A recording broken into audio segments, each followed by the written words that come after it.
Hello everyone, welcome to college review. चलिए तो आपका बिना टाइम वेस्ट किए वीडियो को शुरू करते हैं। Under graduate courses BPT, BOT, BPO की बात करेंगे। वो इन यूनिवर्सिटीज़ में NILD, NIE, PMD, PDUNI, PPD and SVINR TAR, ये 4 यूनिवर्सिटीज़ की हम बात करेंगे जो कि कोलकाता, चेन्नई, न्यू दिल्ली में हैं। चलिए तो इसकी पूरी डिटेल मैं आपको बताती हूँ। इसका एंट्रेंस कंडक्ट कराया जाएगा। मैं आपको क्लियर कर दूँ कि चारों यूनिवर्सिटीज़ के लिए एक ही एंट्रेंस होगा जो कि NILD कोलकाता कंडक्ट कराएगी। उसी एंट्रेंस के बेसिस में आपके इन तीनों अलग यूनिवर्सिटीज़ में भी एडमिशन्स होंगे। चलिए आगे की डिटेल देख लेते हैं। ये आपकी 2 यूनिवर्सिटीज़ की इमेजेस वगैरह दिखा रखी हैं।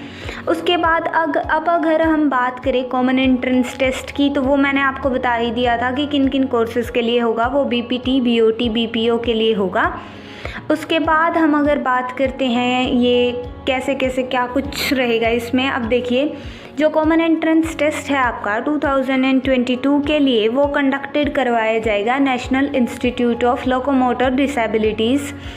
ठीक है। उसके बाद अब अगर हम बात करें कि एप्लीकेशन फ़ी का चार्ज कितना है, तो जो SC, ST, PH के कैंडिडेट्स हैं, इन कैटेगरीज़ के जो कैंडिडेट हैं ना, उनके लिए तो फ़ीस लगेगी 800 रुपीज़, और जो बाकी रह गए जैसे जनरल वगैरह, उनके लिए फ़ीस होगी 1000 रुपीज़। उसके बाद हम बात करते हैं कि किस डेट को आपका क्या होगा, शेड्यूल वगैरह, डेट्स वगैरह की अगर हम बात करते हैं, तो ये आपके जो ऑनलाइन स्टार्टिंग है एप्लीकेशन फॉर्म अप्लाई करने की, वो 25/4/2022 है। उसके बाद आपकी लास्ट डेट अभी 25th, ये जो आने वाली है 25 जून, उसकी लास्ट डेट वो है आपकी 5 PM पे आपकी साइट क्लोज़ हो जाएगी। तो एज सून एज़ पॉसिबल आप अपना फॉर्म भर दीजिए। उसके बाद एडमिट कार्ड जो आपके होंगे वो ऑनलाइन ही अवेलेबल होंगे। वो 28 जून 2022 को अप्लाई मिल जाएंगे आपको। एंट्रेंस एग्ज़ाम होगा आपका, किस डेट को होगा मैं वो आपको बता देती हूँ। आपका एंट्रेंस होगा 24 जुलाई को, जो कि संडे को होगा। आपका रिज़ल्ट आ जाएगा 5 अगस्त को, और उसके बाद फर्स्ट काउंसलिंग होगी आपकी 22 to 26 अगस्त को। सेशन कब से स्टार्ट होगा, क्या नहीं होगा, क्या होगा, वो सारी चीज़ें आपको बाद में इन्फॉर्मेशन दे दी जाएगी अपने आप। ठीक है। अब हम बात करते हैं कि हमने 4 यूनिवर्सिटीज़ की बात करी है, तो उन चारों में से कौन सी यूनिवर्सिटी कौन सा कोर्स आपको ऑफर करती है, एफिलिएटेड यूनिवर्सिटीज़ वगैरह की हम बात करते हैं। वो सारी जो इन्फॉर्मेशन है इधर दी हुई है। इनमें चारों ही यूनिवर्सिटीज़ में आपके तीनों ही कोर्स अवेलेबल हैं। ठीक है। ऐसा नहीं है कि किसी में बीपीटी है या किसी में सिर्फ बीओटी है, ऐसा नहीं है। चारों यूनिवर्सिटीज़ में आपके तीनों ही कोर्सेज अवेलेबल हैं। इनकी ड्यूरेशंस वगैरह सब कुछ इधर मेंशन है। उसके बाद अब हम बात करते हैं कॉमन एंट्रेंस टेस्ट के बारे में। ठीक है। इसकी डेट ऑफ एग्जामिनेशन मैंने आपको बता दिया था, 24 जुलाई है।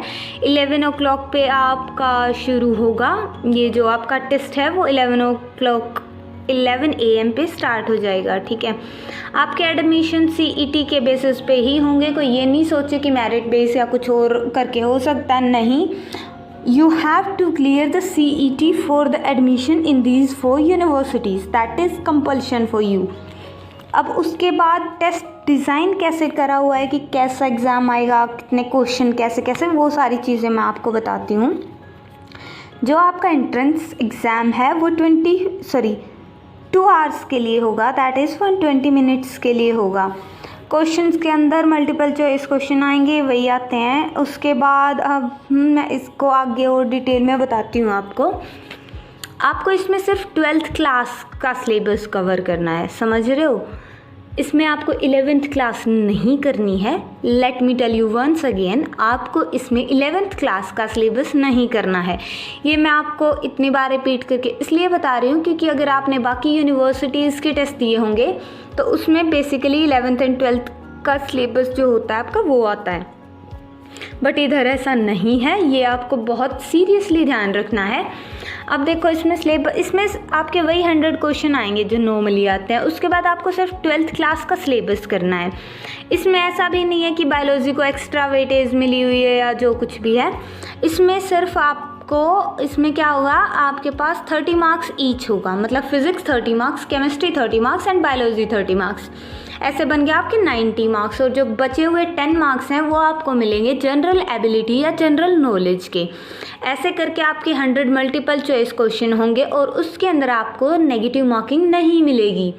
तो भाई अगर किसी को तुक्के मारने हैं तो मार के आ सकता है, जस्ट किडिंग। चलिए तो अब हम एलिजिबिलिटी की बात करते हैं। एलिजिबिलिटी आपकी एज मिनिमम 17 ईयर्स होनी चाहिए, मैक्सिमम का एज सच कुछ दे नहीं रखा है। बीओटी एंड बीपीटी के एडमिशन के लिए आपकी एज 31 दिसंबर इस साल की 2022 की से पहले आपकी 17 ईयर्स एज होनी चाहिए। अब उसके बाद देख लेते हैं, और मैक्सिमम एज 21 ईयर्स कंपलसरी है। और जो SC ST PH कैटेगरी के कैंडिडेट्स हैं उनको 5 इयर्स का एज रिलैक्सेशन है, मतलब कि अगर 21 जनरल के लिए मैक्सिमम है तो उनके लिए 26 मैक्सिमम हो गई। ठीक है, उसके बाद हम बात करते हैं, ये सारी वही कंडीशंस आपको बता रखी हैं कि कैसे कैसे क्या होगा, ये सारी वही डिटेल है। आपकी एज होनी चाहिए, ये मैंने आपको ऑलरेडी बता दिया। अब the most important thing, seats available, जिसका सबको ही वेट रहता है, भाई सीट्स बता दो, सीट्स बता दो। तो मैंने बिल्कुल प्रॉपर डाटा आपके सामने रख रखा है, आप पढ़ सकते हैं, और मैं वैसे भी आपको बता देती हूँ।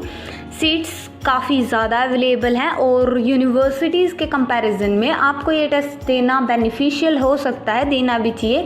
एक तो इसमें सिर्फ 12th क्लास का सिलेबस आ रहा है, बर्डन कम हो रही है, और उसके बाद सीट्स भी ज़्यादा हैं। अभी आप देख सकते हैं किस कॉलेज में कितनी सीटें हैं। ये टोटल नंबर ऑफ़ सीट्स दे रखी हैं, जनरल की मतलब कि अनरिजर्व, फिर SC कैटेगरी के लिए, ST के लिए, OBC के लिए, EWS के लिए, सब के लिए अलग अलग सीट्स दे रखी हैं। इधर आप अपने हिसाब से अपने अकॉर्डिंग चेक कर सकते हैं। ये तो थी जो 3 कॉलेजेस हैं ना, उनके लिए सीट्स हैं। ठीक है, इसमें 4th कॉलेज रह गया, तो ये जो 4th कॉलेज है ये उसकी सीट है, इधर आप देख सकते हो।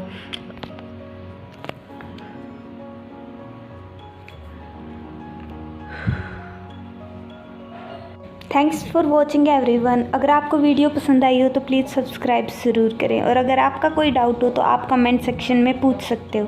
Thank you and have a great day.